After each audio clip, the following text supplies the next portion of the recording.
Okay, and we're back. So the next thing I want to offer to you is really cultivating a relationship with grief.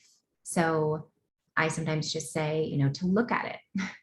And it sounds simple, but oftentimes, or at least what I've seen and experienced, is a fear like, okay, I feel like it's coming. I feel like grief is showing up. I feel like it's going to come, especially if you're in the stage where you've already gone through that initial um, big wave where you were like lost in the flow of everything and life turned into mush and you wake up every day and remember everything all over again after you awaken and you're just in the flood and fully surrendered because that's all you can do, right?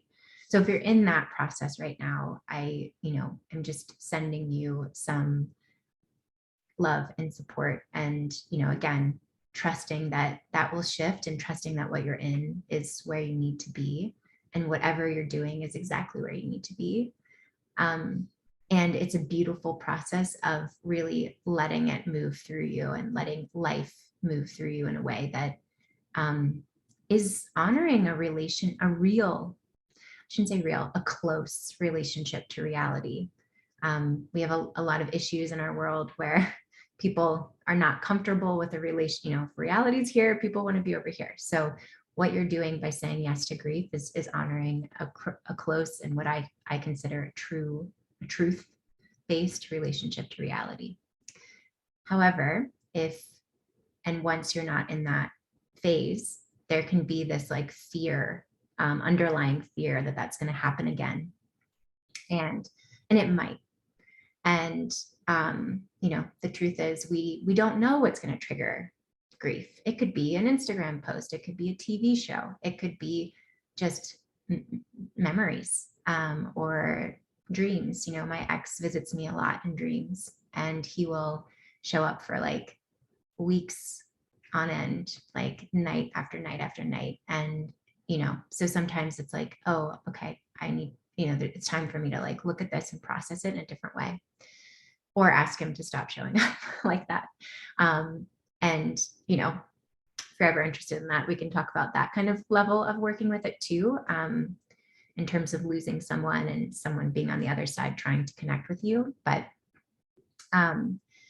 focusing this, what I found to be helpful and supportive is when I am sensing grief is nearby and when the fear shows up, or when, just the energy of it is there, I will just say yes to it. So literally with like words, sometimes I'll do it, privately in my, in a shower or something, or if I'm driving in the car.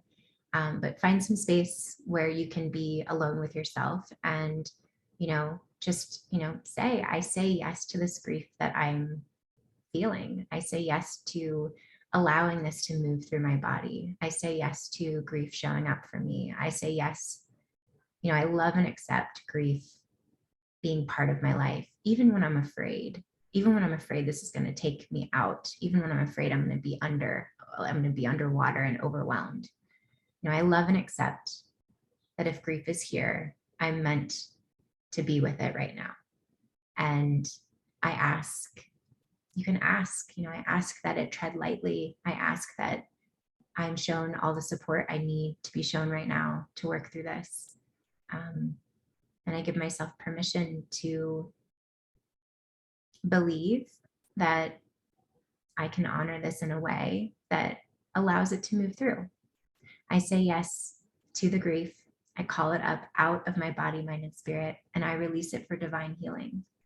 And what I mean by divine healing is I release it for higher level support, to come through.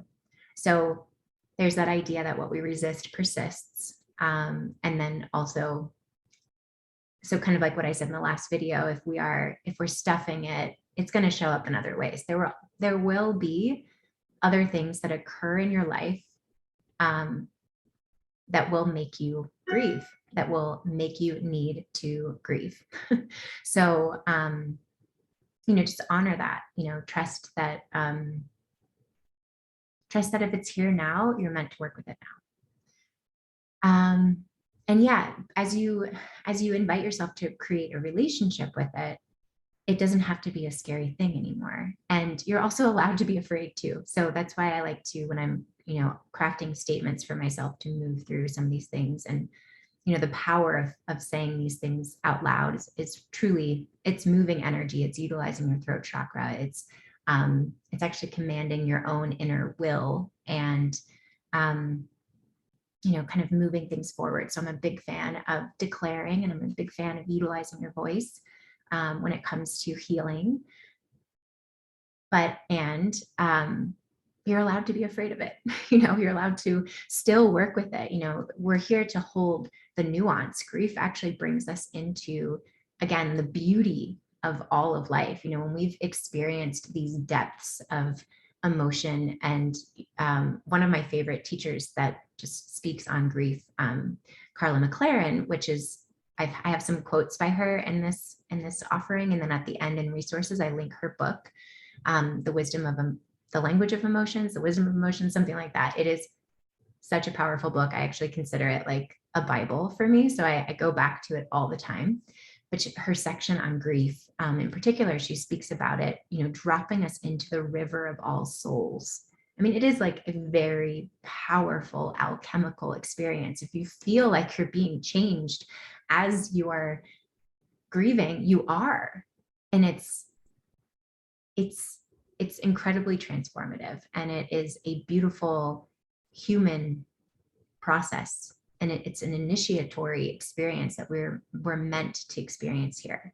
Our world, our society prioritizes the concept of life and living and blooming and doing and action and all of the things that like are the exciting sides of life, but we've really lost our connection to death, and we've lost our connection to the life cycle, and we've lost our connection to the downward seasons. Thinking about how, there's many things I can connect this to. I'm going to keep us on track here, but, really allowing and inviting yourself to honor the grief and create a relationship with it is going to help you through the process. Okay, I'll see you in the next video.